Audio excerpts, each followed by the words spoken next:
Hey, good morning.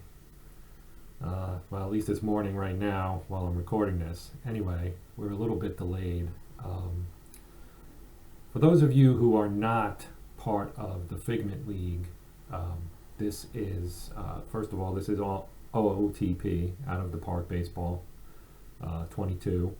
So the current version, 23, is in development right now.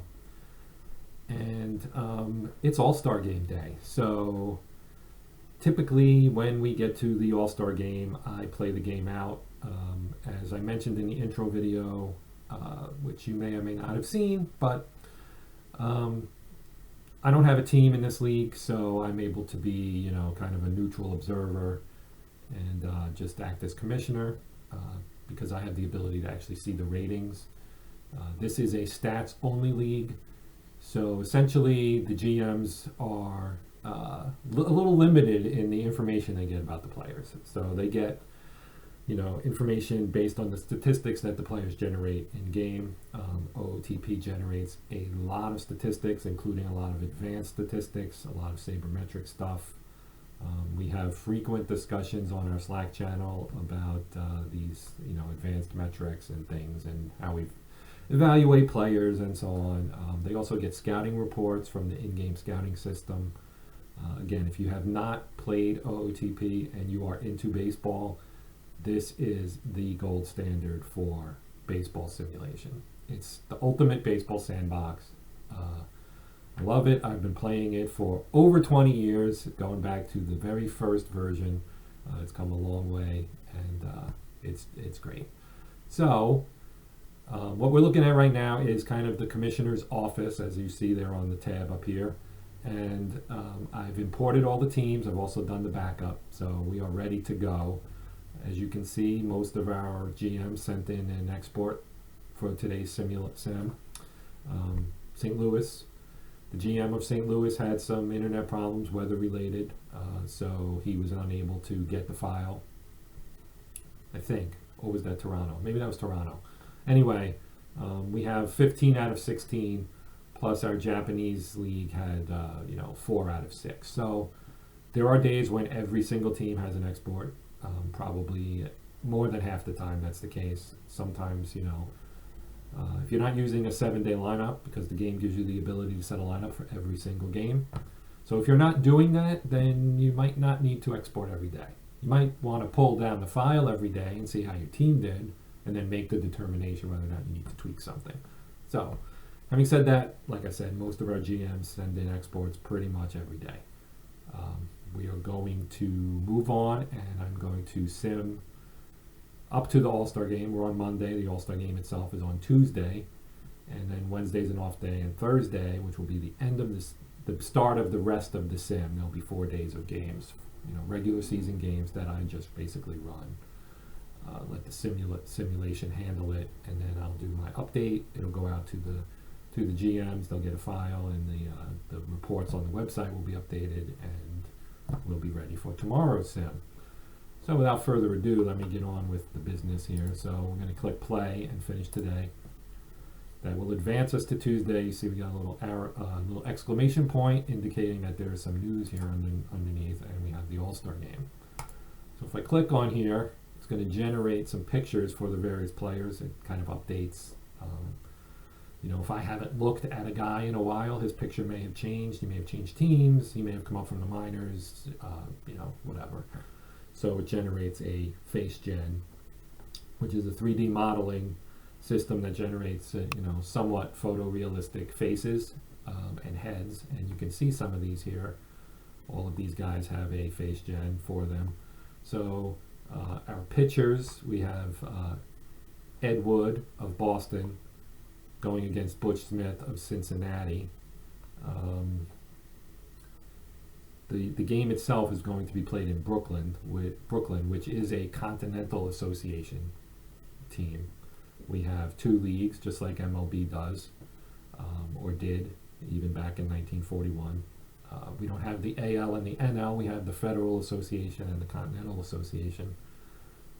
And each has 8 teams. As I mentioned in my intro video, the leagues and the teams are they exist in kind of a historically realistic, I guess, for lack of a better word, world. World War One is World War Two is raging in Europe. We're in July of 1941, so the United States is not in the war yet, but Britain, Germany, the Germans just invaded the Soviet Union, so the war is now has an Eastern Front, as well as the fighting that's going on in Africa, and the air war over Britain, and so on. So we don't exist in a vacuum. I have plans to take players out of the league and have them go to military service. As I mentioned also in the intro video, I will be handling, well, I didn't actually say this in the intro video, but as I did mention in the intro video, I do like to play war games. I am going to take some of these guys and I am going to stick them in a war game and I'm going to play and see how they do. Probably not major league guys, probably more minor league guys, because just as in real life, there were many minor league ball players who saw combat. There were very few major league players who saw combat, only because the military saw the advantage of having these guys do public relations work, play baseball, things like that. So there were service teams. Someone like Joe DiMaggio wasn't going to go into combat. He was going to be a goodwill ambassador for the Army Air Corps, I believe, is the service he was in. And you had somebody like Bob Feller who wanted to be in combat and ended up, serving on a destroyer. So, without further ado, I'm going to start this game. I'm not going to play around with the lineups. We'll go with Ed Wood against Butch Smith. You can see the starting lineups here. Various teams represented, obviously. Cincinnati, New York. New York has, just like it did in Major League Baseball, we have two New York teams and a Brooklyn team. The teams don't match up specifically, just as they did in real life. We have one Boston team, not two. We have a team in Montreal and a team in Toronto as well. And we do have two Chicago teams, two Philadelphia teams, the three in New York. We have a Washington team, the one in Boston, as I mentioned, Pittsburgh, Cleveland and Cincinnati, Detroit, St. Louis. I think that's everybody. I hope I didn't miss somebody. But anyway, let's get on with the game. So what I did, because I don't have 3D ballparks, which are included in OOTP, one of the nice little features that I typically don't take advantage of because I'm more about running the simulation and getting a result. I don't typically play games out. But if you were going to play games out, you have the ability to actually play it out in a 3D stadium with animation. The animation is pretty good and getting better. That's one of the focal points for the development team, is to kind of make that part of the game better. Sometimes those of us who are more into the number part and the management part kind of wish that there was more of a focus on those pieces, but the game does an excellent job in general of all of this stuff.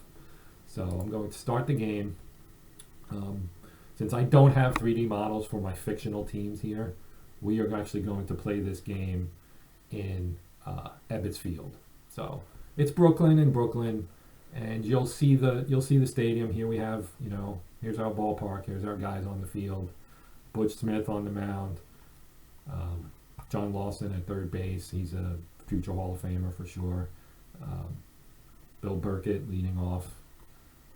So we are going, he's from Boston. Boston's in first place in the Fed, and Chicago, the Cougars, they are in first place in the Continental at the moment. So let's get it going here. First batter, and he strikes out looking. So nice start for Butch Smith. Butch Smith of the Cincinnati Cannons, who just recently relocated from Baltimore. So now we'll move on. Art Spencer, also of Boston, batting second. See what Smith does with him. And it's fly ball out to right. And you can see the Schaefer sign and Abe Stark and so on from Brooklyn. So that's an out. There are now two outs. And now we have George Cleaves. George Cleaves is from Pittsburgh. Pittsburgh is one of the better teams of the last few years in the Federal Association. They are currently, I think, in third place. but very close. They're close. They're close enough. They are in the race. Let's put it that way. And Smith delivers, and we get a ground ball single past second base and out into right. So Lawson, not Lawson, Cleaves is a very good hitter. He's a catcher. There are many good. There are more than a handful of good catchers in this league. Cleaves is on at first. Billy Dalton at the plate. Dalton is from the New York Gothams. He's a youngish. I think he's 27. Third baseman, very good player, left-handed hitter, and he draws a walk. So Butch got off to a good start with retiring the first two guys, but now he's scuffling a little bit. We got runners at first and second with 2 outs, and Leon Drake, another New York Gotham player, a dangerous hitter. That's why he's hitting cleanup. And he hits it down to third. Lawson. And there we go. That's the end of the top of the first. So no score. 2 men left on. We go to the bottom of the first. Ed Wood of Boston is pitching. Charlie McCullough of the Cincinnati Cannons at the plate, leading off, second baseman, having himself a very, very good year. The lefty Wood walks McCullough to start the inning. One thing that's true of the 40s, there were a lot of walks, a lot more walks than you might expect. Fewer strikeouts as well. The game in the 40s was different, to be sure, from what it is now. Now we have Dave Trowbridge, who's an older player who kind of found himself in his 30s. He's now over 40 and has been tearing it up. He's got an average north of 330 this year. He's, I think, 42 years old and plays for the New York Stars. So we got first and second, no outs. Ed Wood struggling a little bit. Bill Barrett of the Stars is at the plate. He is having a fantastic year, hitting .406 with 23 home runs. And we're just at the All-Star break, people. So let's see what happens here. And another walk. So Wood is really scuffling here. And this is not a good sign for the Federal Association.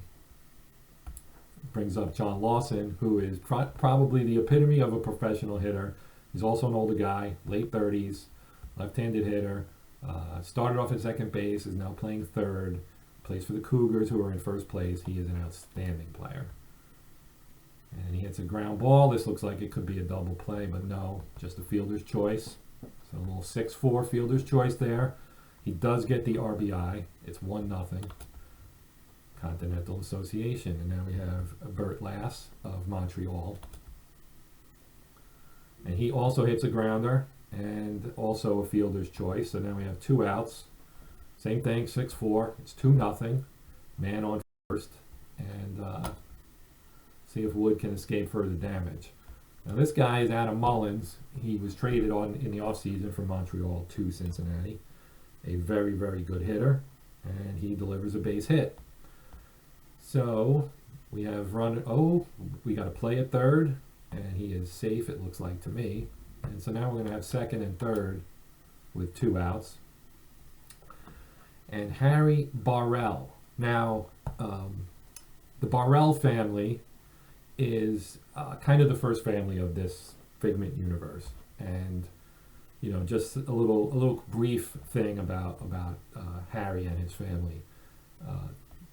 I think most people probably think it's pronounced Barrel, but it's Barrell, and I picked the name because it was kind of unique. I did a little search on it, and I couldn't really find anybody with that last name. It's kind of a Barrell was I guess sort of the inspiration. Like Pat Burrell, I guess as he pronounced it, is a former Major League Baseball player. But Rufus Barrell is the patriarch of the family. He had 9 sons. 7 of them are still alive, and 2 have passed away in my story. And there's a story, a dynasty thread, we call it, on the OOTP development forum or board, and where I write, kind of an ongoing saga of the Barrell family. And starting with Rufus, and Rufus as a young man, and he met his wife, and he played Minor League Baseball, he had an injury, ended his career. He went on and became a scout, one of the best scouts. Helped found the Scouting Bureau, and he's got 5 sons who've played or are playing in Fable, which is the federally aligned baseball league. That's our Major League Baseball in this universe, of which Harry is one. He's actually the youngest. He has 4 older brothers who also played in Fable.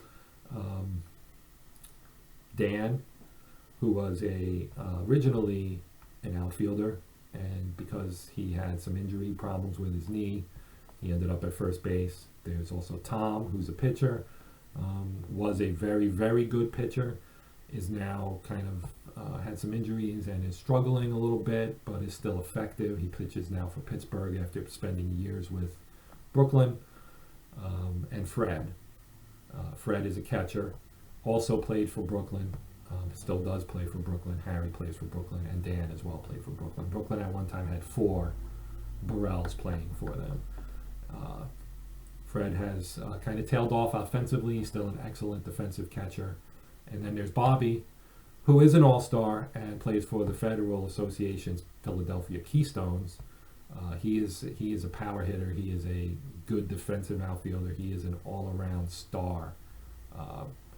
He is likely the best of the brothers and the one that I feel is most likely to be a Hall of Famer. I don't think any of them have sewn it up yet, but Bobby, I believe, has the best shot. So if you're interested in that, go to the OOTP developments board, check out the Dynasty section, the Dynasty threads, and look for the Ballad of the Brothers Barrell. That is the story that I am writing. That kind of covers what all these guys are doing within the baseball universe of the Figment universe, which also encompasses other sports. And I'm sorry, I have digressed for a long time, and let's get back to the game. So what's Harry going to do? Harry's going to ground out to first, a little toss to the pitcher, innings over. Damage is done, however. We've got a 2-0 lead for the home-standing Continental Association here in Brooklyn. Let's go to the second inning. And I forgot to change who's running these teams. So let me put myself in control here. I forgot to do this. And if I don't do this, then the AI is going to screw up the roster management because it's not great at that. So I'll put myself in charge of both teams. Let's move on. Mule Lonier is up. He is a member of the New York Gothams. Harry Parker has come on to pitch. He's from the Cougars.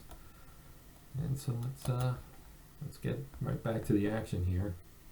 We have a ground ball up the middle, second base, out. Okay.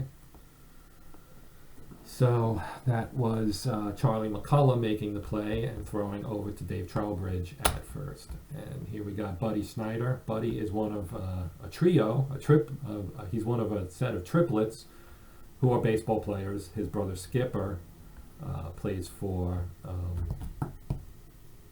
who does Skipper play for? Boston. Buddy plays for the Cougars. So here's Buddy facing Harry Parker of the Cougars. So a teammate of his brother. Got a fly ball out to left field, handled easily by Bert Lass. 2 down.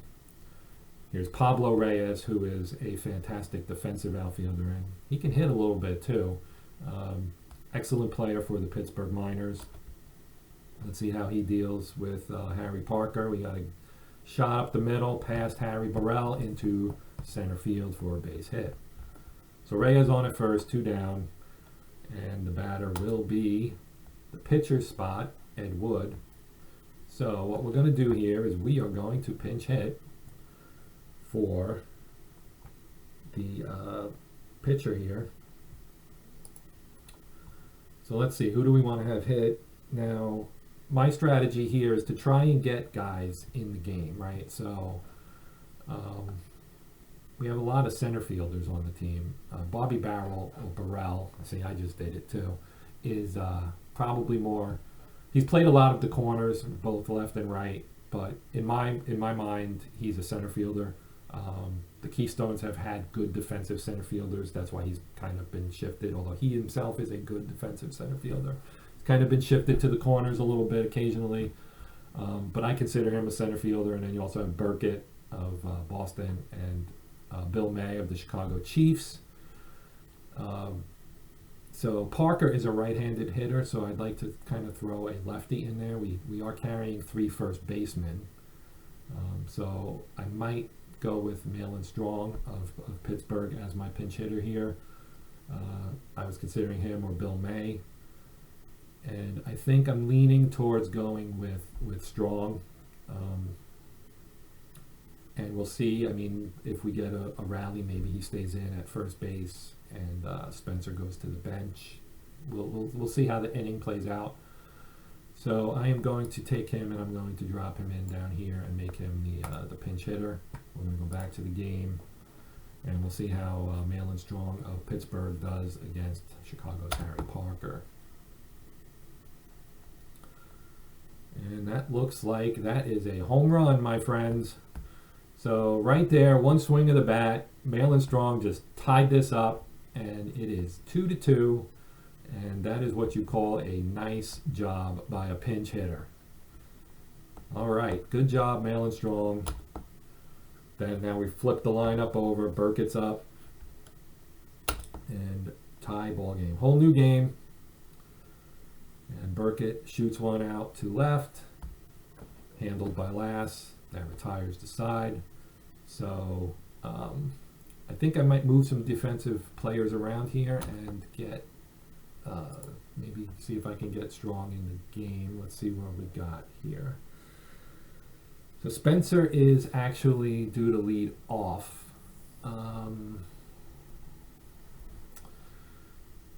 What I may do is put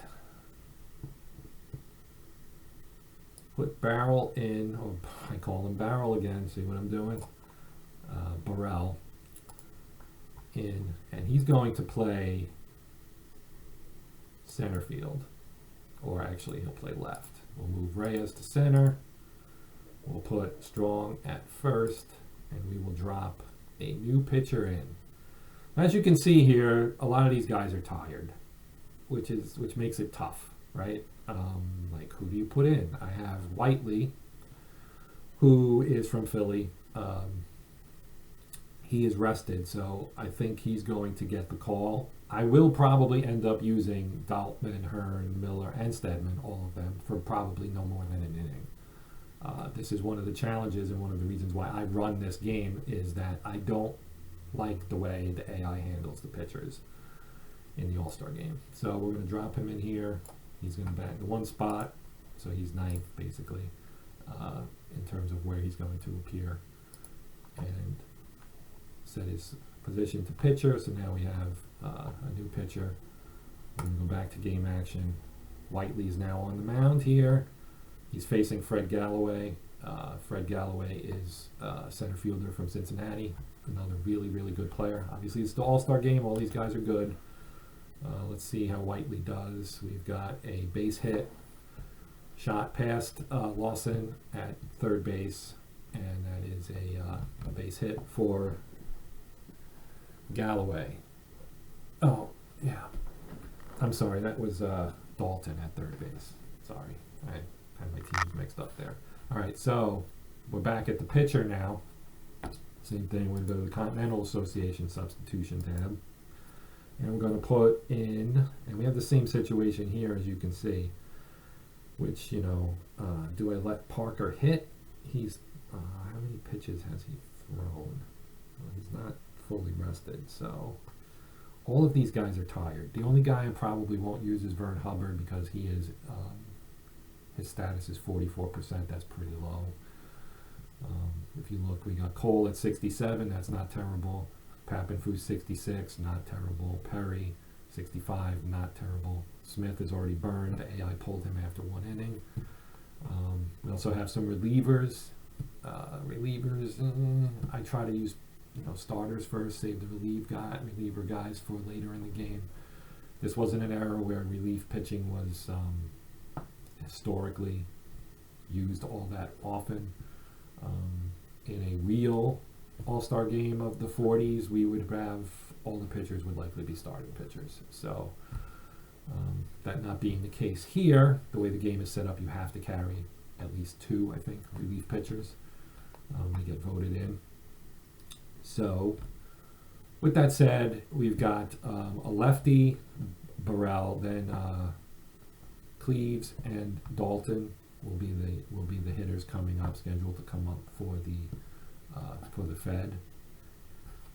And so we are going to, I'm sorry, not for the Fed, for the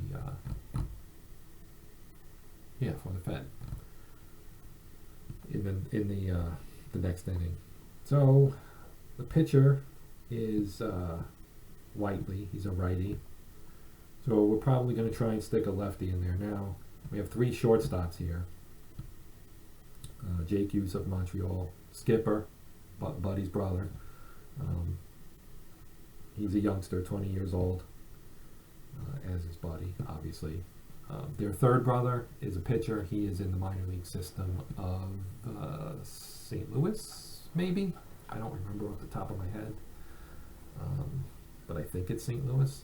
Anyway, we are going to let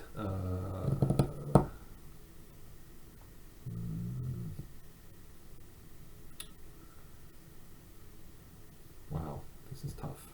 All right, we're going to let Leo, well, you know what? We're going to let Skipper hit. He's a youngster, first All-Star game. So let's see what happens here. He hits it to first, over the second, and it's dropped by the shortstop. That would be Newell Monier, and so that's an error. And now we have first and second with nobody out. And Charlie McCullough at the plate. Another shot to first. This time Monier handles it, but it's on fielder's choice, 3-6. Runners on the corners with 1 out. And now we got the very dangerous Father Time, Dave Trowbridge up. Jim Whiteley on the mound. Righty on righty. Trowbridge flies to center. It's kind of shallow, and it's not caught.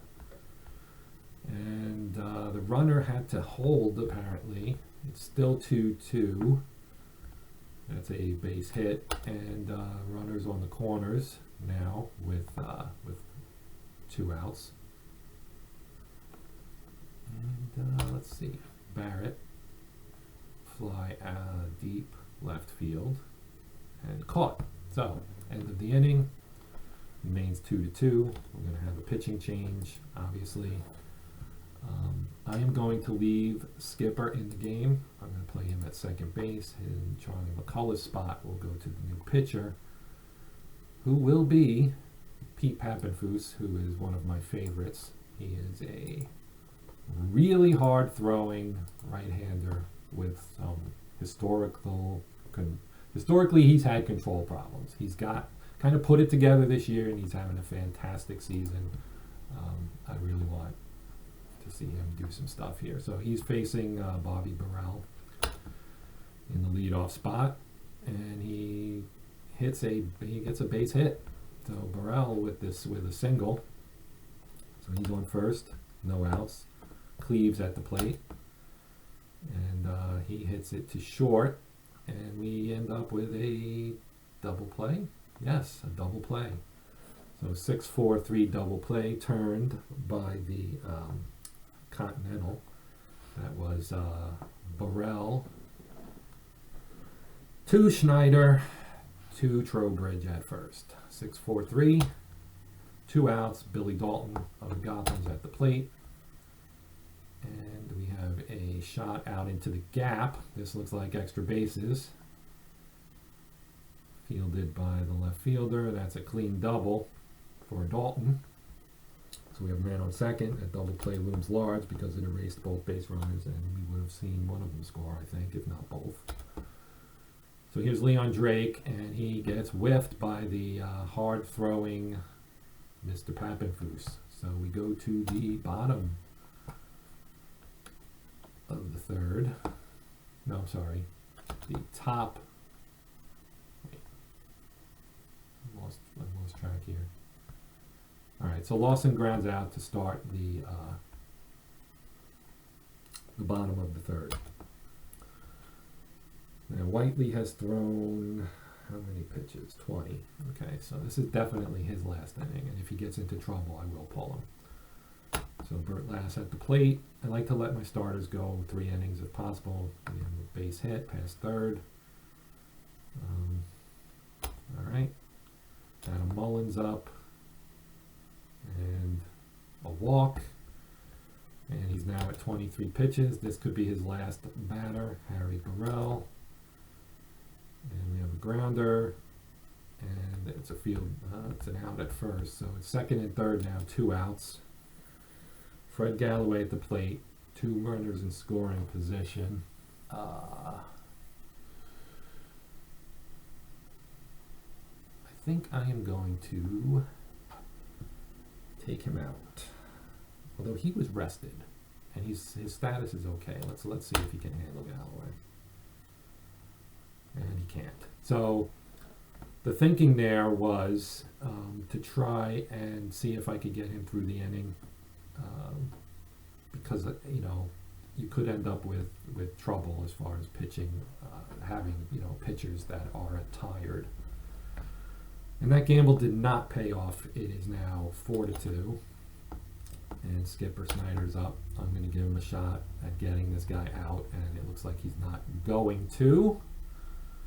And it's high off the screen there in right center field, and we have a triple for Skipper Schneider, and it's a 5-2 ball game, and that will be all for Jim Whiteley. So Whiteley of the Keystones is going to hit the showers, and we are going to make a pitching change, and I'll probably do a double switch here. So we will put, let's see. So Pablo Reyes, let's look at him. He's only a center fielder. Bobby can play both.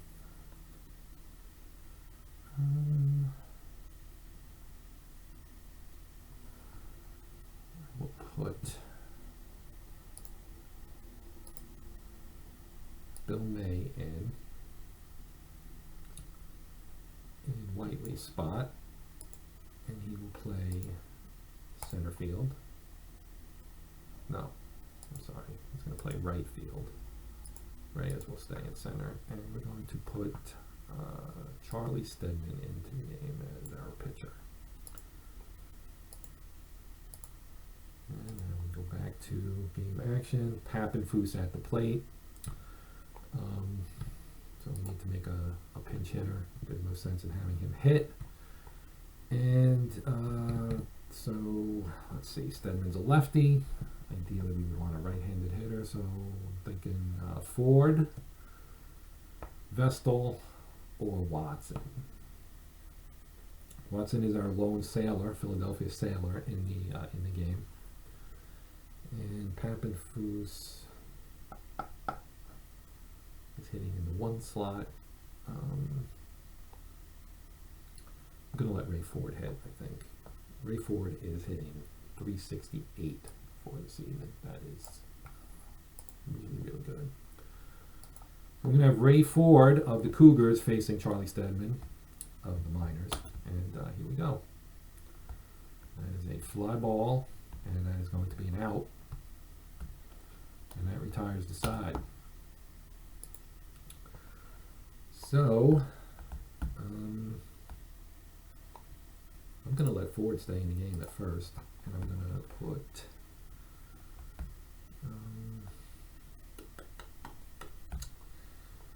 let's see, he's at 67, he's at 44, he's at 65. We'll put Perry in. He's going to pitch 1 inning, and then he'll get lifted for a pinch hitter. And leading off is Mule Monier. Let me see. I don't really have another shortstop per se, although Buddy can play short. We will let him hit, and yeah, we're gonna let it ride here. So we got a grounder to short, and a throw to first, and an out. So one down. Buddy Schneider at the plate. Fly ball to center. Easy one. That's two down. Nicely played there by Galloway. And there's Reyes. And he's going to lift a fly pop here to short. Easily handled by Harry Barrell. And that is a 1-2-3 inning. All right. Now, as I said, we've got the pitcher spot leading off. So good job there by Roger Perry. And he can now sit down. I'm going to use, I think, we do have a lefty pitching for the Fed, but I might change that. In fact, I should probably do that first. So Stedman right now is at what? He's okay. He's thrown 2 pitches, so we're not going to take him out. Woody Stone will hit, and if we get to the Mullen spot, he will stay in the game. If we don't, then he might not. So let's just see what happens here. Woody Stone flies it out to right, and left, and that is one out. Here's Bill Barrett, and that's a 4-3 put out, and that ends the inning. So it remains 5-2 going to the home fourth. And here we go with John Lawson.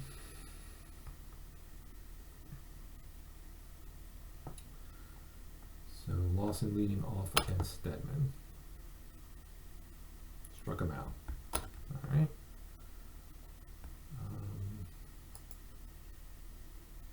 What? What happened?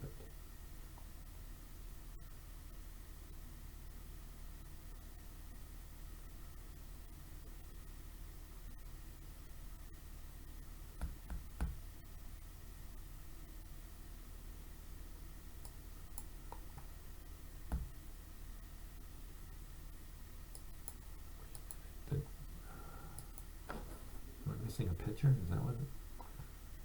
Did I forget to put it? It didn't ask me for. This is weird. Okay. Let's put Chuck Cole in, I guess. I think this is what it's saying, is that we need a pitcher. That is what it's saying. Alright, that was strange. So here we go. Bill May, draw the walk. Cole is on the mound. Bobby Barrell, fly to center. Looks like it's going to be handled. Yep, pulled down by Galloway for 2 outs. And now our catcher, George Cleaves. And he draws a walk. All right, Billy Dalton. Over the head of the shortstop, and that is an RBI, and it's now 5-3. Cole is not pitching well. Well, we do have the pitcher spot, so we're going to have a pinch hitter. And I think it will be Frank Vance. Frank Vance is a veteran who plays for Detroit. He is a former, he started in Detroit, went to Brooklyn. He is a future Hall of Famer, in my opinion. Great player, elder statesman, and he strikes out. So that ends the inning, and we move on to the bottom of the 5th. We need a new pitcher. We're going to take Ray Doutman, who was actually voted as the starter in this game, and he is going to bat for in the Dalton slot, and I'm going to leave Vance in at third base. And we are ready to go, I believe. Barrett last. Let's let Leo Mitchell come into the game here. just going to play left field. I'll just make that change right now. And he flies it to left. That's a base hit. And Mullins at the plate. Draw the walk. As you can see, control is a bit of an issue for some of these guys sometimes. We have another, that's down in the corner and left, and that's going to score a run. So it is now 6-3, and we have runners at second and third, and Fred Galloway at the plate. Doutman has thrown 9 pitches, and he's just walked this guy, so this is not good. He's faced 4 batters now, and none of them have been retired. Skipper Schneider, followed by Ford, and then the pitcher spot. So we'll let him pitch here. This should be an out. Yep, caught by the third baseman. So 1 down, bases remain loaded. Ford at the plate. And he flies to left. Do we want to tag Mullins? Mullins is, you know what? No, we will not. He's a catcher. He's not particularly fast. We won't challenge the arm of Mr. Barrell out there and left. Now we have the pitcher spot with Cole. And we have 3 pinch hitters left. So who do we want to use here?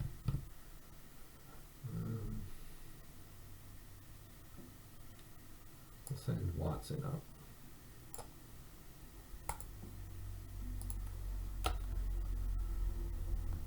And it's a fly to center, and it's caught for the 3rd out. So we go to the next inning, but first we have to put in a new pitcher. We're going to go with, so we basically have 3 pitchers left because I won't use Hubbard unless I absolutely have to. So we will use Lou Jason.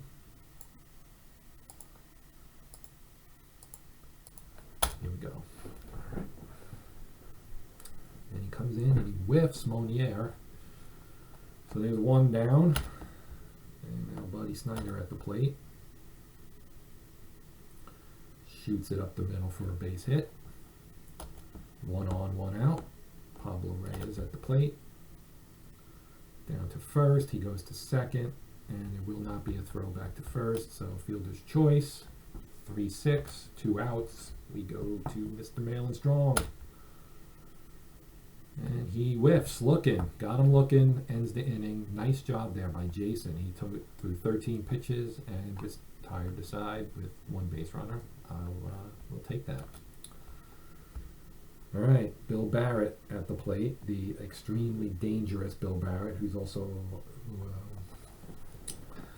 is an extremely capable hitter. Now, Doutman, we need to replace because he came into the game with some fatigue, and I do not want to burn him. So we may do a double switch here and put Radigan in the pitcher spot and have him play first base.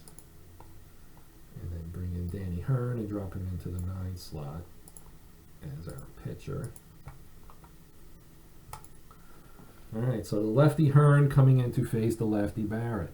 And we actually have 3 straight lefties due for the Continental Association, so this is actually a fairly strategic move that I didn't even really consider. We got a pop to short, easily handled by Monier. 1 down. The veteran Lawson at the plate. Another pop, this one to third base, and that one was handled as well by Frank Vance, the veteran. Veteran on veteran action there, both third basemen. And then we have Leo Mitchell, the left fielder. And how about that? A 3rd straight pop-up on the left side. This one also handled by Vance. 1-2-3 inning. Well done by Mr. Danny Hearn of the St. Louis Pioneers. Moving on, we've got Jason facing Lou May. Bill May, I'm sorry. Fly ball to center, easily handled, one down. Jason's now thrown 21 pitches. I'm not going to burn him, but I'd like to see if he can get through this inning. Barrell flies it out, left field, and brought in by Mitchell, 2 down. Cleaves at the plate. I've already used my other catcher, right? Wait, wrong team, sorry. We're going to let Heine Zimmer come in. Well, maybe not. Maybe I'll do a double switch. We'll let Cleaves in here. So Cleaves shoots it to third, and it's badly misplayed there by Lawson. So we have a man on first now, and Ron Radigan getting his first at bat. And he whiffs. That retires the side. And we will now go and we'll make a couple changes here on the home side. So, I'm sorry, on the visitor side. So we're going to let Heine Zimmer come in, and he's going to hit in the 9 hole for Hearn. I think, let me see this. Hearn just throws 7 pitches.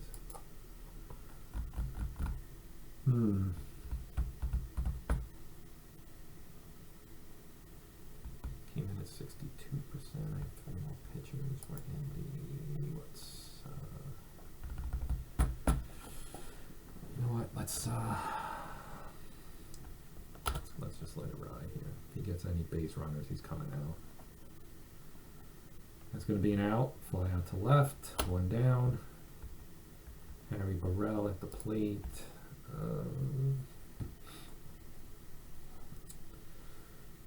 Let go. Shoot it to third.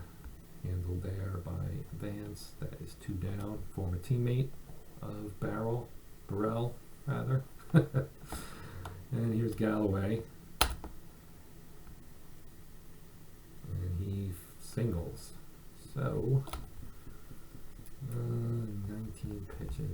He gets Schneider, and then that's it. This is his last batter. And he gets him to fly out to shallow right. Ends the inning. Well done. Good job by Danny Hearn. All right, so Jason will be coming out. We will be doing a double switch here.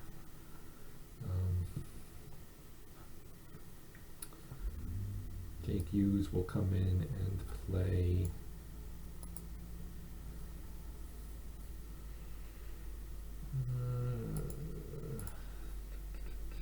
Jake Hughes is going to come in and play shortstop.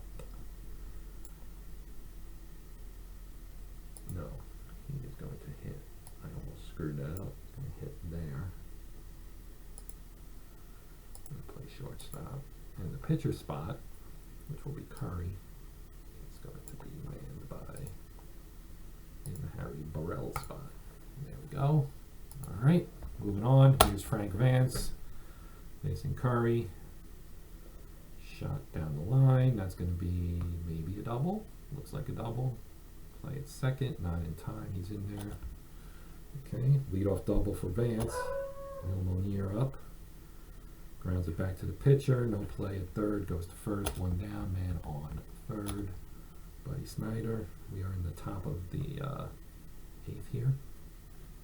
2 outs. Run in. 6-4. And here's Pablo Reyes.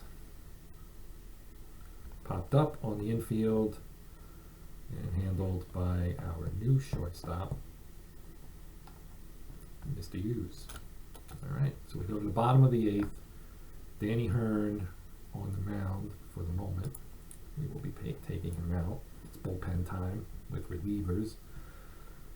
All right, so we are going to put Heine Zimmer in the 9 hole as our catcher. And Cleaves will be replaced by our pitcher, which will be Alger. This guy is having an insane season. Alright, so Sid Williams is the only hitter who has not played for the Fed, and on the Continental side, Vestal is our last position player. So And try to get everybody in the game. And there's a strikeout of Ford. And we got Hughes, our new shortstop. Another strikeout. And Bill Barrett, who I'm going to go out on a limb and say he's not going to strike out. And he didn't. He drew a walk. All right, Lawson. And that's a base hit. So it's a good thing he struck out the first two batters because he's in a jam now. And that's a fly ball, and that is going to be a, what is that, off the wall? Yeah, he's going to try to score, I think, and he's going to make it. All right, so now that drove in 2 runs, and now Adam Mullins is up. It is 8-4, and he draws a walk. So the Gotham Sammy Alger, he kind of got off to a great start with the first 2 guys, and now he's in a jam. But he strikes out the side. Unfortunately, he also allowed a bunch of hits and a couple runs to score. 8-4, we go to the 9th. Last licks here for the Fed. And we do have Heine Zimmer leading off. And we're going to change pitchers. And we're going to put Del Lyons, the outstanding reliever of the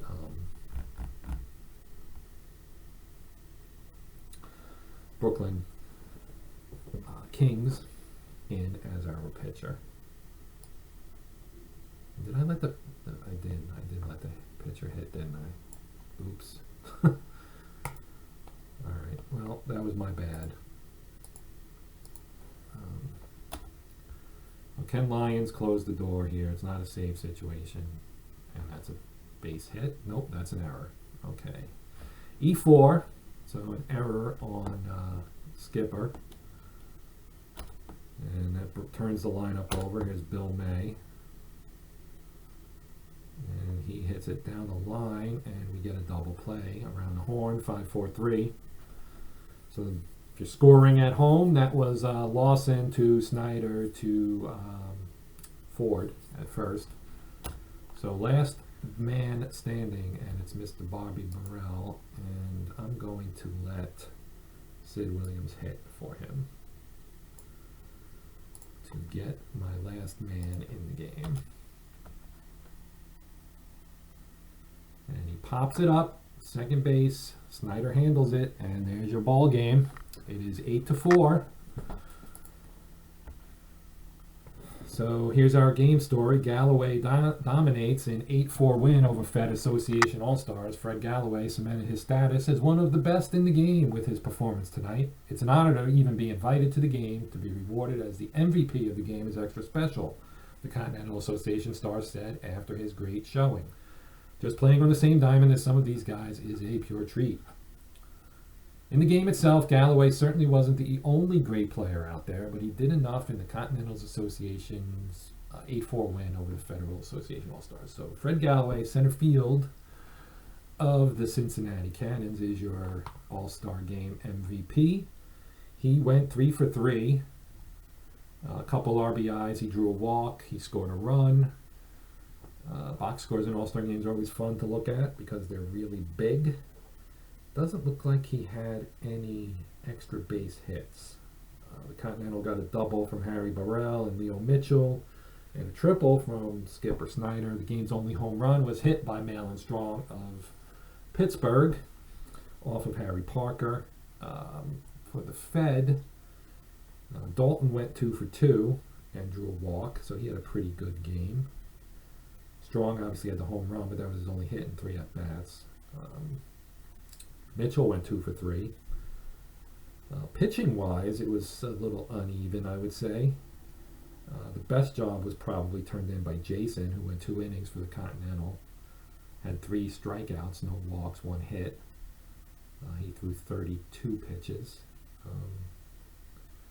Yeah, so there's our game. I'm going to leave. And I'm going to finish out the week now. I'm just going to fast sim to next week. It'll simulate, you see the standings, they update as we go day by day. This is a common occurrence. We have an illegal roster in Japan because we have draftees signing, and the GM did not open a spot for them, so we have to basically release somebody, and I have to do it myself. I need to look and see who seems to be not particularly good. This is tough because a lot of these guys have never actually even played. I think we might get rid of this guy. I hope he's number 38 prospect. See, this is why I ask guys to take care of their rosters so that I don't have to do this. Oh, he's out. He's on injured. He's already on the injured list. Well, I'm gonna drop the old man. Like I said, I don't like to do this, but I have to because it stops the sim. So we move on. Friday, Saturday, Sunday, hopefully. And if we go back to our standings page now, this is the end of the week. The start of the next sim week will be July 14th, 1941, up here at the top. As you can see, the Boston Minutemen currently enjoy a 5-game lead on Chicago, while the Chicago Cougars own a 2.5-game edge on the New York Stars. Brooklyn is third, 7.5 back. And, the rest of the league is somewhat out of it at this point. We still have a lot of games left, but if anybody in that bottom group is going to make a move, they need to do it right now. And of that group, probably only Cincinnati really has an outside chance of getting back into the race. On the other side, Pittsburgh and Detroit are two fantastically talented teams that probably, as you can see, they're only a half game back of second place. That group of Chicago, Pittsburgh, and Detroit in the Fed, along with Boston, that's your top quartet in that particular league. So Boston it's been a while since Boston's won a pennant, and I know that the GM is really hoping that they win a pennant this year, and they look like they're in a pretty strong position, but the Fed is tough. One good thing about this league, the Figment League, we have an outstanding group of GMs. There's a lot of activity, a lot of interaction on our Slack channel. It's a great league. This is a great game engine. If you've never seen it before, I heartily recommend it. And I'm going to now run my update. I was asked to actually include the last 2 weeks of stuff for our guy who was unable to get the file yesterday because he had a power issue due to a storm. And I just hit execute here. Now it's going to do its thing. It's going to upload, and the GMs will get emails indicating what happened with their team over the past week. And, then they'll download the file. They'll be able to look at, they'll be able to watch replays of all the games they played, which is kind of neat. You don't actually have to watch it live. The system stores the information so that it can recreate the replay of the game. You can actually watch the game after it's been played, whether I actually play it out or not. Obviously, I'm going to post this, so the All-Star game will be on YouTube, and people can watch it there if they'd like, with my commentary for what that's worth. For people who aren't in Figment, if you're interested in Figment, I would say, go to the OOTP developments board. I'll drop a link in the description for the video of where this is, and you can sign up and send me a message through there, and that will get to me if you want to be a part of this. We're full now, but we do have turnover occasionally. We have an opening or two every few seasons or so. Guys have busy lives and not everybody can participate. Some people leave, so there are opportunities to get in. Obviously, I'm also working on getting other sports spun up. Unfortunately, there isn't a simulation engine like OOTP for the other sports. I really wish that there was, you know, a football version, a basketball version. Hockey, OOTP Developments has a hockey game. The online league part of it is not robust enough, in my opinion, to support the kind of league I want to run. So I use another sim, which I'll talk about in a future video, and I'll show you what Figment Hockey looks like, because that is going to be the next league that will launch.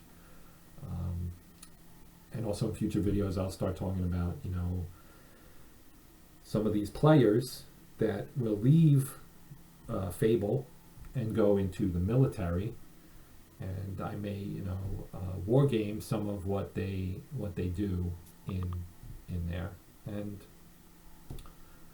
you know, that will add a little flavor to the universe. There are some other threads on that Dynasty board, the OOTP Developments board. One is TWIFB, which is This Week in Figment Baseball. Tremendous work by Tiger Fan is his handle.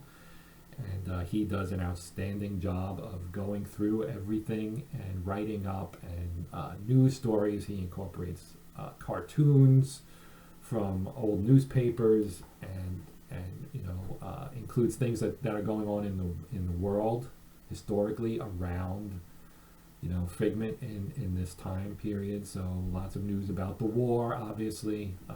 Like I said, in late June of '41, the Germans invaded the Soviet Union, so that's a big deal. That was a big deal in July of '41. You know, this gigantic Eastern Front. I mean, looking back in hindsight, we all know, if you have any kind of, you know, knowledge of history, this was the largest land war in the history of humanity. An incredibly brutal war between two totalitarian governments. Total war, the very definition of total war. You know, that was just an incredibly titanic war, and you know, even back then, as it was going on, there was recognition, you know, amongst the Western governments, you know, particularly Britain and the United States, that, you know, even though they didn't really particularly care for Joseph Stalin, as Churchill famously said, if Hitler invaded hell, he would find something nice to say about the devil. So there you go. Obviously, the Soviets were the allies of the UK and the US during the war. Afterwards, things changed quite a bit, but at the time, you know, to defeat the common enemy, communism and the democracies of the West kind of joined hands and fought on the same side. So all that's, you know, coming up. I will discuss some of that stuff. I will show you some of the games I'll be using to do some of these military things around the Figment universe, as well as, you know, looking at Figment Hockey, as I said.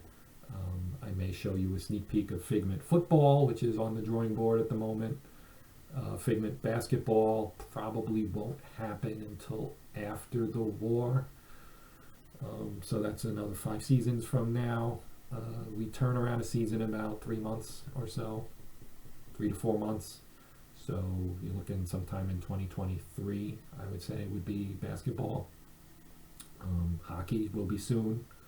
Football will probably be later this year. So I'm going to wrap it up. This has been a very long video. It's probably going to take forever to populate onto YouTube.